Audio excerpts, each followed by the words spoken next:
কখনো আল্লাহর কাছে কিছু চাইলে দোয়াটা এইভাবে করবেন, আল্লাহ আমাকে একটা ঘর দাও, এটা বললেন না। বলবেন আল্লাহ আমাকে একটা শান্তির ঘর দাও। কারণ ঘর পাইলাম যদি শান্তি না থাকে, সে ডুপ্লেক্স বাড়ির দাম কি? কখনো সন্তান চাইবেন না, বলবেন আল্লাহ আমাকে একটা নেককার সন্তান দাও। কখনো চাকরি ব্যবসা খুঁজবেন না, বলবেন আল্লাহ আমাকে হালাল রুজি অর্জনের একটা রাস্তা করে দাও।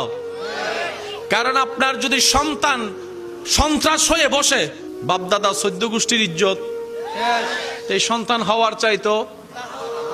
আমি কি বুঝাতে পারছি কথা? এবার দেখেন আল্লাহ এমন দয়াবান, যারা নামাজ পড়ে তাদেরকেও দেয়, যারা নামাজ পড়ে না তাদেরকেও দেয়। কিন্তু দুই দেওয়ার মধ্যে পার্থক্য আছে।